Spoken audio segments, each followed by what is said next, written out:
नमस्कार, new morning TV से नेहा। आज हम फिर ठाकुर साहब जी से मिलने आए हैं। बाकी उनसे हम बातचीत करेंगे नए मुद्दों पे। नमस्कार ठाकुर जी। जी धन्यवाद। जैसे कि मैं जानना चाहूंगी, अखिलेश यादव जी ने राजा भैया जी पे गलत टिप्पणी की है, उसके बारे में आप क्या कहना चाहेंगे? देखिए, पूर्व मुख्यमंत्री संवैधानिक पद पे ओहदे पे रहे हैं, 5 साल सरकार चलाई उन्होंने, और इतिहास इस चीज़ का साक्षी है कि माननीय मुलायम सिंह जी रहे हों या अखिलेश जी रहे हों, राजनाथ सिंह रहे हों, कल्याण सिंह रहे हों, सबकी सरकार में सहभागिता पूरे सम्मान के साथ क्षत्रिय शिरोमणि राजा भैया की रही है जी। और राजा भैया ने कभी भी सार्वजनिक जीवन में, सार्वजनिक मंच से किसी भी भाषण में, उनका इतिहास 30 साल का ये रहा है कि कभी भी उन्होंने अनर्गल बयान नहीं किया, व्यक्तिगत किसी पर टिप्पणी नहीं की।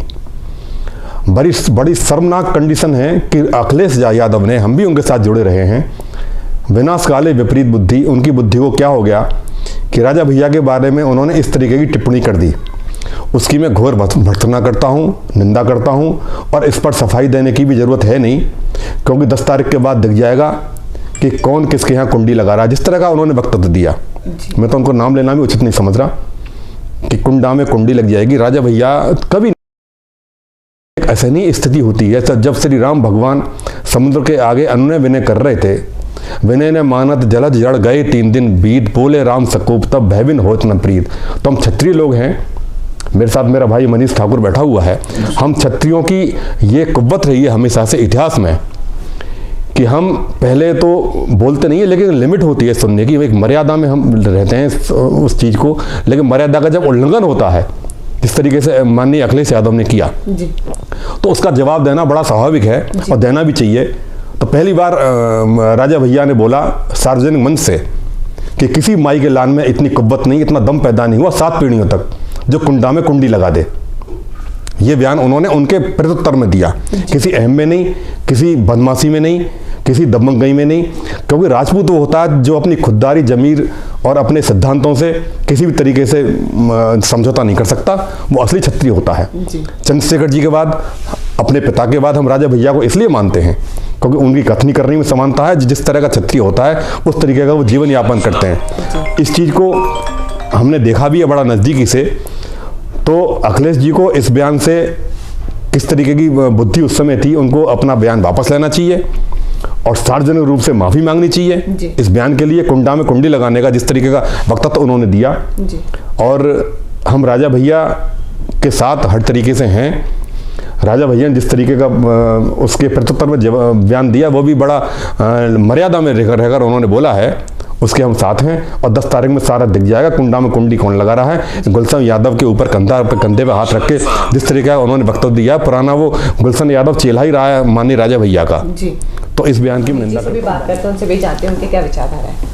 बताएं। मैं ठाकुर मनीष सिंह, हिंदी व वाहिनी से महानगर अध्यक्ष हूँ। हमारे राष्ट्रीय माननीय कैलाशानंद गिरी जी महाराज जी हैं जी, और इसके संरक्षक माननीय योगी जी हैं। मैं आपको बता दूं, जिस तरीके से माननीय जो मुख्यमंत्री हैं पूर्व में रही हैं अखिलेश यादव जी, जिन्होंने राजा भैया के लिए कहा है कि कुंडा में कुंडी लगा दें, मैं आपको बता दूं इतिहास गवाह है, राजा तो राजा ही रहते हैं, और इतिहास ये भी गवाह है कि क्षत्रियों ने ही राज करा है। जब जब देश पे विपत्ति आई है, क्षत्रियों ने अपना सहयोग दिया तन मन धन से।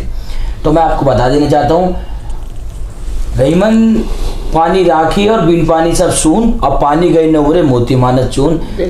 जब अखिलेश यादव अपने घर में, मैं आपको बता दूं माननीय शिवपाल यादव जी के प्रचार में भी नहीं गए। जो आदमी अपने घर वालों का नहीं हुआ, बाहर वालों का क्या होगा। आप देख लीजिए, अपर्णा यादव अखिलेश यादव के भैया की बहू है, वो खुले मन से कह रही है कि बाबा जी को वोट दी, योगी जी को, कि उन्हें पता है माननीय मुख्यमंत्री योगी जी के राज्य में ही बहन बेटियां सुरक्षित हैं। और जिस तरीके से गुंडों मवालियों को टिकट दे रहे हैं, और तो आपको बता दूं, मैं 10 मार्च को ये भी पता लग जाएगा कुंडा में कुंडी कौन लगा रहा है। और मैं आपको बता दूं, पूरे उत्तर प्रदेश में कुंडई ऐसी सीट है जिसमें आपके चैनल वालों से लेके जो भी बताते हैं, कुंडा एक तरफा जीत है। राजा भैया 1.5 लाख वोटों से जीत रहे हैं। मेरा आज का स्क्रीनशॉट लेकर रख लो। और गुलशन यादव की जिस तरीके से धुनाई हुई है, आपने देखा होगा, राजा भैया पे एक छोटी सी FIR भी हुई है। तो क्षत्रियों पे ऐसे केस तो चलते रहते हैं, लेकिन राजा भैया ने नहीं पिटवाया, इतिहास गवाह है। गुलशन यादव, मैं कह रहा हूँ, गुलशन यादव माननीय हमारे राजा भैया, राजाओं के यहाँ गुलशन यादव का आप इतिहास देख लो, राजा भैया के यहाँ गाड़ियों पर कपड़े मारता था। मैं कह रहा हूँ आपसे, आप इतिहास दिखवा दो। ले हमारे बहुत से यादव भाई हैं, हमारे भाई हैं, आप वहाँ के चले जाइए, कुंडा चले जाइए, बहुत से यादव लोग हैं जो राजा भैया का बहुत सम्मान करते हैं, उनके सुख और दुख में राजा भैया जाते हैं। हर जाति में हर आदमी एक जैसा नहीं होता। गुलशन यादव कुछ बहकामों में जो लड़ लिए हैं, आपको पता हो जाए गुलशन यादव की जमानत जब्त हो रही है।